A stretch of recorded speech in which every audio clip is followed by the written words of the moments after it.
So let me jump into showing you more stuff what Sam talked about, right? How do it's actually done with Gloo Edge. That's going to be the topic of today. So you can find the slides here. So I'll just use the slides just to give some context and introduction. I'll not be going through all the slides. I'll just skip through them. And they are available at the bit.ly link, which I provided right below. So you can just grab it from there.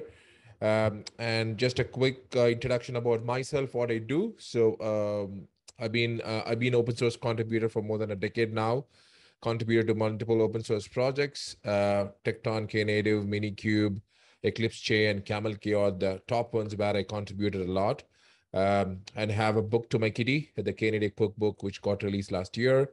And if you have any questions on about Glue or Gloo Edge, Glue Mesh, or anything related to all these gateway and other stuff, I'm happy to take your questions. You can drop me a note on my email address, or you can just ping me on or DM me on Twitter, wherever you want, or LinkedIn, wherever it's comfortable for you. I'll be happy to answer your question. All right. So before we get into deep dive, I think since we gave some introduction about what's gateway and all of that stuff, right? I'm happy to share that we also have some events coming up. So where we are going to talk more about how do you get API gateway from setup to even more complex thing like federation and other stuff, which I'll give an introduction about it. So you're also talking about Istio service mesh, where you also have the similar concepts of gateway and other stuff. You can just talk about that, and there's other concepts. So we have a lot of events and webinars that is coming up.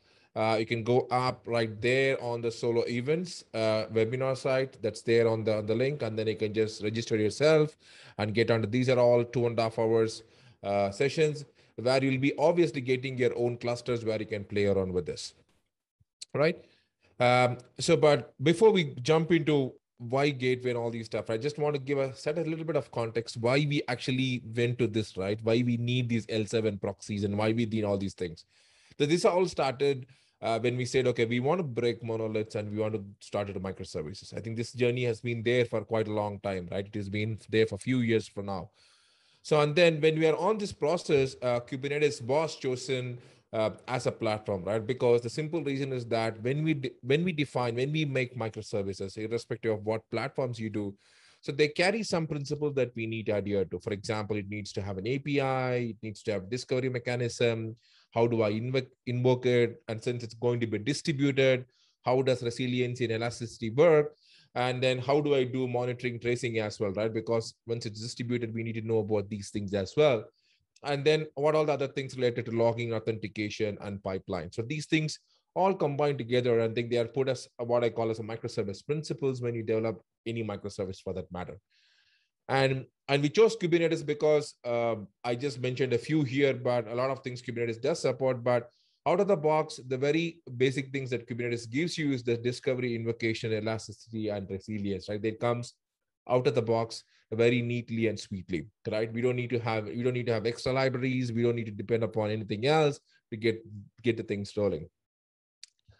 But what happened is, like as Sayam was saying earlier, so once we deploy the application, so let's build the microservices and once we deploy the application as Kubernetes services and pods, so we need to find a way by which we expose them, right? That's exactly what Ingress does earlier on, right? There's an ingress into the service, and then where we access the service and get a response to the service, the clients or any of the consumers that want to access it.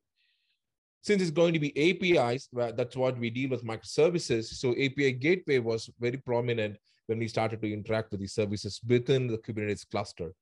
So API gateway could potentially talk to a microservice, which could be any service that you deploy as pods or applications within your Kubernetes cluster. It could also be a virtual machine or external thing outside your cluster. For example, I just depicted a virtual machine as a VMware machine where some process runs, some APIs run, I can talk to them. And also, I could also talk to serverless things like lambdas or functions or whatever you want to do, right? So API gateway is basically an entry point which can talk to all these things.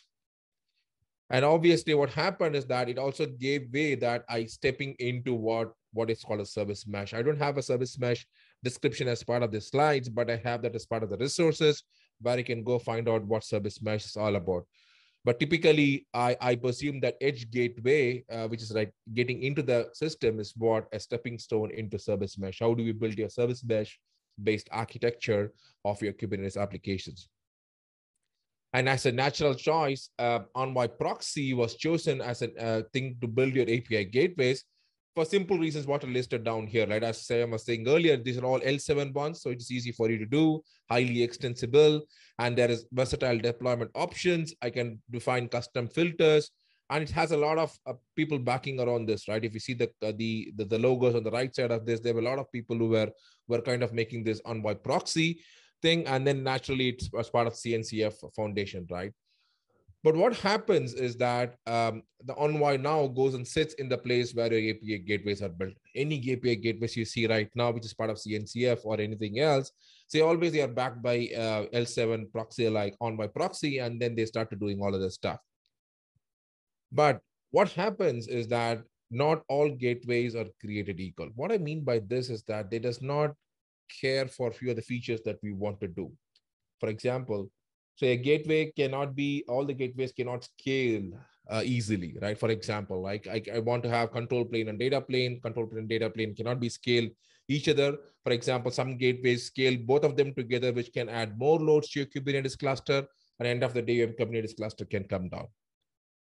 And they're also not, gateways are not secure. What I mean by secure is that, so the gateways, some of the gateways built based on Envoy Proxy, right? What they basically do is that they ask the application to run on elevated privileges. That's a super risky thing when you're running on a Kubernetes cluster, because the moment the edge gets, anything that enters inside the edge, if it's insecure and there is a security hole, then your total cluster is compromised.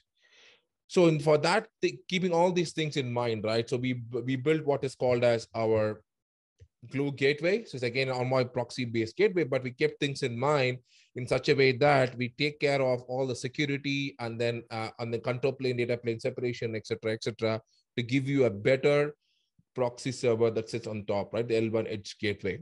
So technically, to keep things simple, so it's nothing but your north-south traffic that gets inside your cluster and talks to your services, right? And now what you see right now is Gloo. It's another Envoy Proxy-based edge cluster, which kind of alleviated all the constraints which we talked about now, and which can coolly talk to multiple things, right? As we saw earlier, it could be a Lambda function, VMs anywhere, whatever you want to talk to, right? And also, like, it complements nicely the microservice properties which you talked earlier, right? Whenever you build microservices, now if you see Gloo Edge is kind of adding a lot of features on top of your Kubernetes cluster, right? For example, I can do discovery. I can also do enhanced discovery with federation, which goes outside the cluster as well. I have multiple invocation methods, which is through gateway virtual services. We'll see about them as part of the demo. It's again elasticity. I can spread out and gives you resilience with rate limiting and other features. Authentication, I can use OIDC and all these stuff.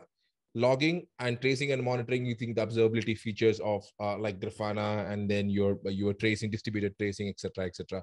So all these things are built into this so that it gives you extra things, extra power when you deploy applications on top of Kubernetes.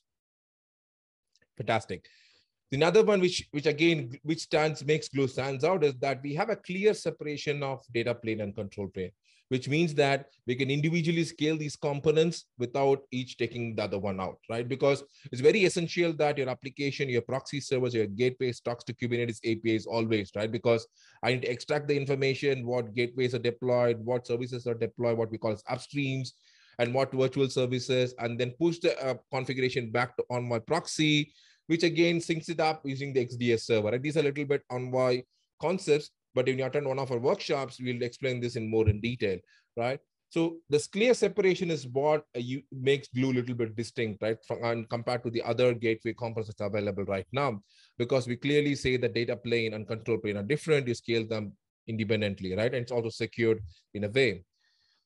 And also, like, it gives you the clear filter chain architecture data path, which means that all the things Envoy related stuff could be set as configurations, and then we can just push them as filters into the Gloo Edge server, right? Including your authentication, rate limiting. Again, we have custom Gloo filters as well. We can put everything inside that as part of the typically the Envoy way, but we abstract the Envoy stuff, and then we can just write as CIDs, and then they get into your application and get deployed. Okay. Which means I have a neater architecture where I can abstract the application network, the north-south traffic from the application, which is the east-west traffic. Typically, the east is a service mesh traffic that goes across from within the clusters. And also the north-south traffic is the entry point into your east-west traffic, right? So this is a combination of Gloo and mesh. There's a Gloo mesh product also available. I have the links in the appendix. So you can just combine these two things together to build an abstract application network to build a better north-south, east-west traffic. Okay.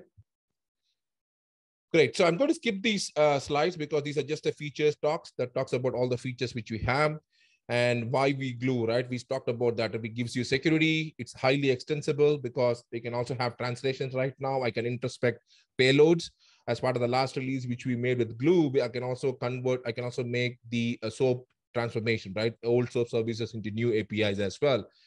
And it can be deployed in multiple platforms. It's platform agnostic, which means that I can deploy any platform I wish to do, right? In AWS, GKE, anywhere what you want to do, right?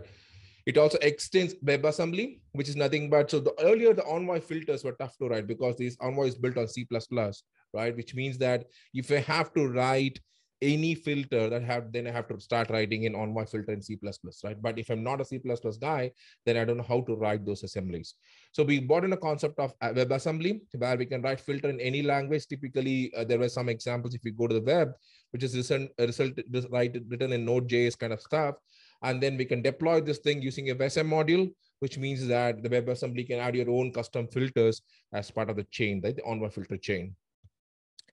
And also it neatly integrates with the service mesh architecture, serverless architectures, serverless applications. It adds securities using WAF and other stuff, using OAuth, OIDC, etc. And it can also neatly link with CI/CD with Gitops and other stuff that's in place. Okay. And also it gives you a clear decentralized API, which means that based on the personas, which Sam was talking earlier on the gateway APIs, each persona can author the respective things and give it to the other persona, right? The other persona can leverage those stuff and write it, which means that there's a clear decentralization of the API as well. Okay. That's great. More than all, it's a super declarative, right? Which means that I write everything. There is no magic behind the scene. I write everything, which means that I can leverage workflows like Gitops. For example, here's a CRD about a virtual service that I write and a gate which gets translated in the gateway. The gateway is nothing but end of the day, it gets translated in Envoy Proxy config, right? And then it gets injected. So that's how the things work behind the scene. But as an auth, it's all required that you just write your virtual service, right? There's some things taken care by that, okay? So I'll also show you about the weighted things, which Sayam was talking earlier as part of one of the demos. The another cool thing about Gloo Federation is that, Gloo is that we do federation, which means that if there's a failure of a service on one Gloo thing, it can fail over to other thing. And also it builds you the hybrid cloud architecture, which means that I can have Gloo Edge. Since Gloo Edge is a platform agnostic, it can get deployed in any cloud you wish to have, which means that if service fails on one of the clouds for some reason, I can coolly fail over to another one. It can take up your load, right? I can also do rate limiting, bursting, and all these typical architectural principles which could be applied. So that's another thing which we added on top of Gloo, which makes it easily federable across the clusters, okay, across the cloud, I should say, and build truly hybrid cloud native applications, okay? Rather, it's a Kubernetes native application. All right. I talked a lot. I love to give you a demo of what I talked about. So let me stop here and go to the thing, right? So if you go to the resources section, I think the slide links I pasted there on the chat. I think once you go to the slide links, I have the resource page where we find the demo, what I'm going to run you through right now. Okay. This is basically a very simple demo. What I'm going to show you right now is I'm going to deploy an application and I'm not going to write any course rules there. Okay. CORS, right? And I'm going to basically apply the gateway, Gloo Edge gateway, virtual service CRDs or resources. And then I naturally set the CORS on these things without restarting an application, without redeploying the application. Okay, that's pretty much it. And what we are going to leverage also is that I'm going to use the Civo cloud for this to do this job, because I think the Civo marketplace has the Gloo Edge community application already available. Let me go and show you that as well. Once I launch a cluster here, you could go to the marketplace, and then if you go to the architecture, you should see an Istio service mesh. You can also see a Gloo Edge also available for you, which means that you can just click that and then deploy the application as well. Okay, so let's do that. Let me call this cluster name. I'm doing from the command line for that matter. So I'll call this as demo. I should say my cluster or whatever you want to call us. Just call us my glue or my glue. Okay. And I'm going to use a large, you can use a medium as well. I'm just going to use a large one. And then the very first thing I need to do here is that I need to take traffic out because there's another, it's another default Ingress gateway load balance, which is deployed here, but I'm going to leverage Glue to do the job for us. So I'm just going to go here and then remove traffic and then go to here and architecture and then select Gloo Edge, okay? And that's pretty much I want to do. So I'm going to leave other things in the default and then click create cluster. And I should have the cluster ready in a few seconds, right? So let me watch this for this while this happens. So the whole demo, if you want to do it CLI way, I have the CLI command as part of this, this particular demo, which I have right now, the demo code. So which you can use to create your cluster with the respective ones, okay? Let's give some time for this to create. I think it takes approximately 2 minutes or so for this to create. While that creation happens, I'll be happy to see if I have any questions that I. There's one question someone is asking, is Glue like actually a security gateway? It's not a security, but security is built into it, right? It's not, it's technically an API gateway. Like if you heard of APG or Kong or any kind of stuff, it's essentially an API gateway that's built, but it has security, right? Where, for example, I can bring in OAuth, or you can bring in OIDC or kind of stuff, which is get into this JWT kind of stuff, which can be added as part of your services. Cool. And someone is asking, how is like this is like a introductory question related to like how is Ingress different from like DNS and routing? Can I come again that question, Kunal? You mean to say like how is Ingress different from DNS and routing? I think it's like doing the same thing, so they maybe confuse the question.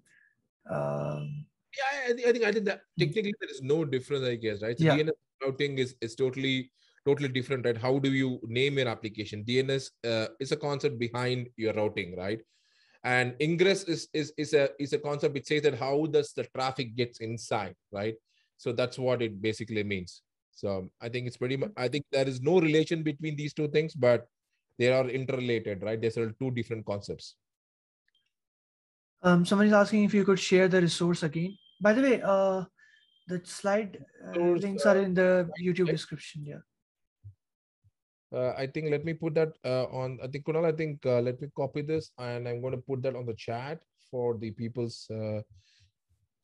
So this is the resource link where you can grab this, and then I have. If you go to the last slide of this slide deck, there should be resources where I have the links to the blogs, links to the documentation, and then all of the stuff which is there right there. Okay, so you can just pull it from there as well. Okay, let's see if my cluster is up. I think so. Let me check this out. Civo K3. I'll just say LS. I think it's active. That's what it says. Let me grab the config as well. Civo K3 S config. I call this cluster, my cluster as my glue.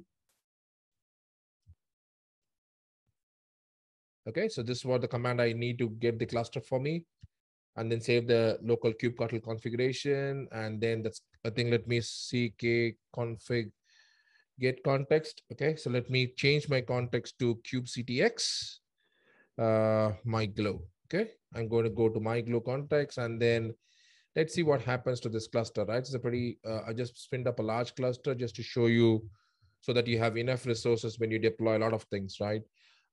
There you go. So I got everything up, and then let's do kubectl get pods -n glue system, and the Gloo system should have all the pods running, right? Let's technically do a W here, right? So it takes some time for the pods to be up and running. Let's wait for that. I think, don't worry about this crashback loops. The other way to do the checking is that, so I can just do a glue cuttle. So this is a command export. Let me export the path here. Glue CTL check. So this goes and checks what happens. It says now it technically reports an error because my application is still coming up, right? So my glue is getting deployed automatically via the marketplace, I said. So you can just go here and find out that you should see the Gloo Edge already deployed. And then it's available for you. So which means that my install application should show you Gloo Edge there. Okay, the Gloo Edge is deployed, but it's getting deployed on the way, right? So that's the reason why the thing shows errors and other stuff. Let's wait for some time. It should be done. So let me check again. There we go, right? So we get upstream. I think there's an automatic discovery also happens. I'll talk to you about that in a few seconds. While we do the glue cuttle check, I will also go ahead and deploy the application, right? So demo sources. I think the demo sources, the details are described here. So let me go here and then export demo home. Let me make sure I have the path and other stuff set. Okay, so that there is no errors. Okay, I'm just deploying a demo application right now so that it can be used. It's a simple API, Fruits API, what I call as. Okay, right now, the glue cuttle checks right now tells me that, okay, everything is installed properly. So let's go back and do our kubectl get pods, and you see that every pod is running. So these are the pods which gets deployed. And then you also have a proxy thing created for us. So if you just say kubectl proxy URL, I should get an URL to the proxy URL to the application, right, with which I'll invoke. We'll see how do we do that, okay? So let's see if I have my application PostgreSQL running. Okay, PostgreSQL is running for me, so which is required for my application deployment. And then I'm going to deploy my app, so which is a simple Fruits app, as I said earlier. So it's going to deploy a Fruits application in this particular namespace, okay? So let's check for that one as well. Fruits app should see one little container coming up. It needs a PVC, so it waits for the PVC to come up before it gets created. So this so what we're trying to do right now is I'm just deploying an application. So the fun part here is that while I deploy my application, what can also I could do is like, let's check if Gloo is able to discover the service. So if you see this one right now, the Gloo automatically discovers your services. Service namespace is Fruits API, and then the service name is Fruits API, and then service namespace is Fruits app. And then the port is 8080. So that's a service which we created, right? If you see here, I created a service called as Fruits API, which is an API for playing around with fruits, right? I'll show about the output in a second, right? And this one gives you an access that the automatic, I enable by default, the automatic discovery is enabled, which means that it goes and discovers the service, gets deployed across all the namespaces, okay? So that is not recommended for production, but since it's a demonstration, I'm just showing that it can do automatic discovery of these applications or services across a namespace so that they are available for you. Okay, so usually for production, we'll disable that, and we try to do that using a manual upstream creation process. Okay, I'll just talk about that in more detail later, right? Not as part of this session. Okay, so right now my service is up and running, so which means that I'm good to have these things. So, but still what happens right now, right? The very crucial part, if we recollect what we spoke since the start of the session, right? I don't have any way into the system, right? How do I talk to this service? The service is within my Kubernetes cluster. Okay, I say kubectl get SVC. Let me do that. And then I just go to the Fruits app namespace, right? That's what we want to access. Right now I have one Fruits API service. If I do a describe, describe service, Fruits API, I got an endpoint, but my endpoint, I don't have any other external thing, right? Because this is not a load balancer kind of service, right? So I need an access into this particular service. How do I basically do that? So that's what is done using Gloo Edge Gateway. Let me go to my resource, and I want to show you the resource basically. So this is a virtual service. What we call is in gateway. It's at the end of the day, it's nothing but a gateway thing. if you remember the slide which we talk about the descriptive declarative API thing, you say that, okay, we are going to go use the virtual service that gets rewritten into a gateway configuration, right? That can be understood by Envoy Proxy and do the job for you, okay? For easier thing, I just given the domain name as star so that I can get it from any IP address, any domain I want, but usually you can restrict that to a domain name of your application. I'm going to go to this Fruits API, call this, and then I create that in Gloo system, right? Because that's the watch namespace for all the resources. The controller basically watches all the resources here, okay? And the upstream is basically where I want to talk to. If you remember, this is an upstream which we have, Fruits API 8080, which is a Kubernetes service pointing to Fruits API service on the Fruits namespace. So that's how we create. And matches, there are a lot of matches here, but I'm just going to concentrate only on a simple one, considering the time we have. It's just going to be / match everything, any API, any URL that I give on the API to this one, okay? So all I need to do right now is just go create this one. So that's what I'm going to do right now. So copy this one and then say that, oh, there is something wrong with my path. Kubectl apply demo manifest. Okay, yeah, YAML. I missed the YAML here. Okay, I just need to update this path. Okay, this thing right now. When you do this thing and then I go back and then get the virtual services here. So let me clear the screen for you. So you should see these this one pointing to this and then pointing /. I can also restrict to some of the things that are, and then I can also use HTTP matching, regex matching. There are a lot of other stuff which goes into this. If we happen to get into one of our workshops, we'll talk about more on those things, right? How do we create various traffic destination thing, right? How do we select the destination, etc., etc. All right. So this points to this upstream. So we are good right now. So which means that if I go and give a call to this API, I should get the values out. So let's do that. So HTTP, and there's a Fruits API thing.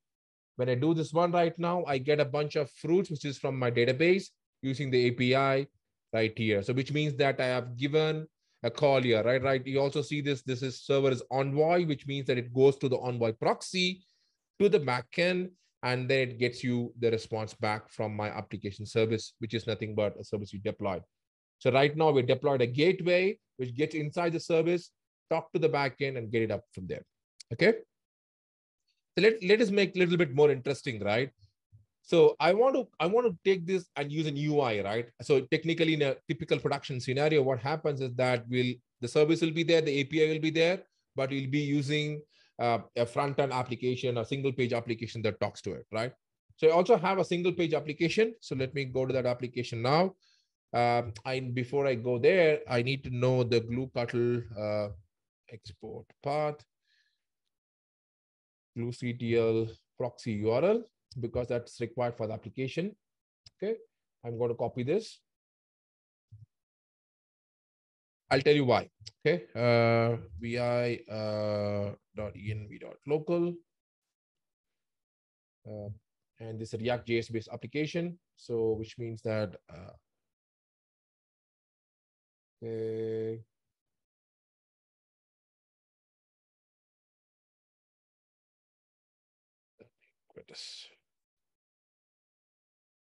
This is much easy to edit.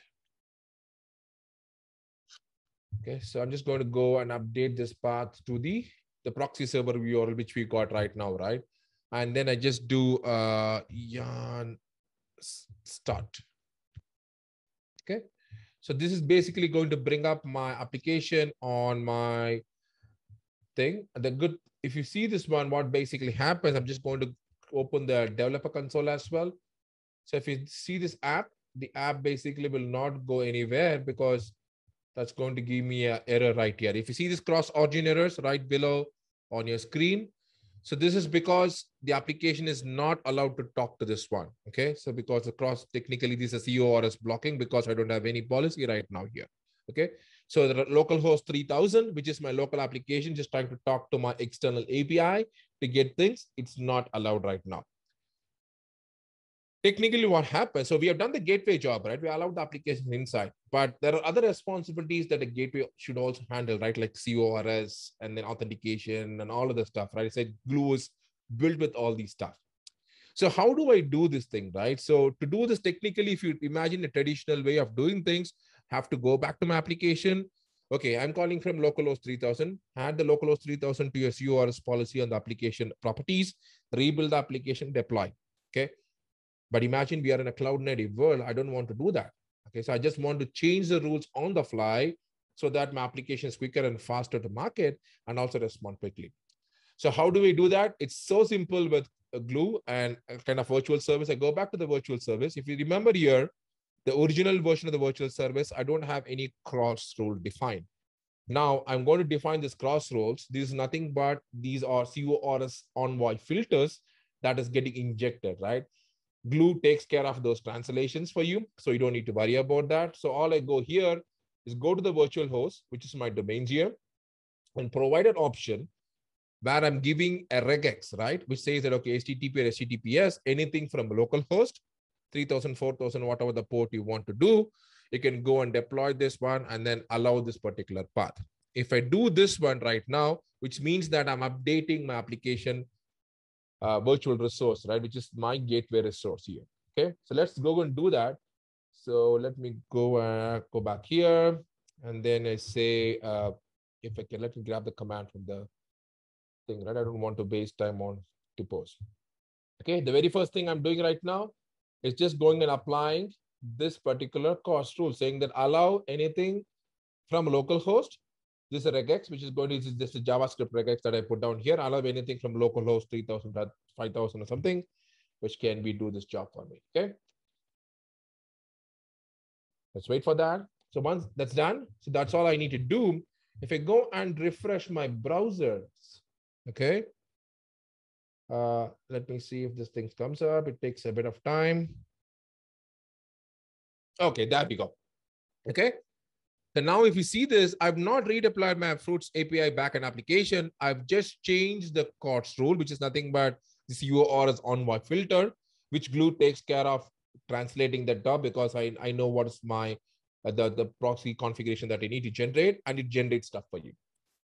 And all I have done is no redeployment, just change of configuration on the fly, waited for a few seconds for the changes to be reflected because envoy is so fast, it changes that. And then right now I'm able, the cause error disappears and I'm able to see that access application from external URL.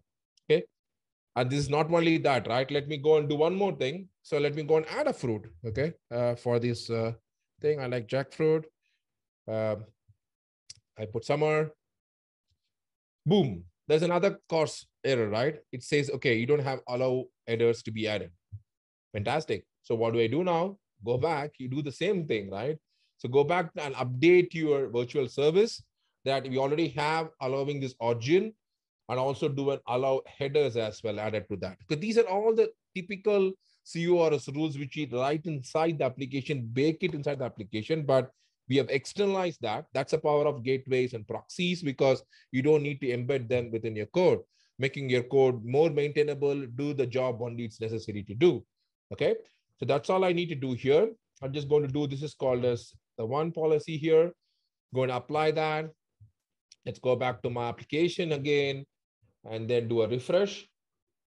And now I can add jackfruit again. And then I go kill summer. There we go. So we got our jackfruit added, right? So again, it's all for happening fraction of seconds, right? No need for any redeployments. On the fly, everything gets changed. And then Gloo takes care of all the transformations that is required for you to convert them to Envoy Proxy. Since Envoy Proxy is blazing fast, it takes care of applying the configuration immediately so that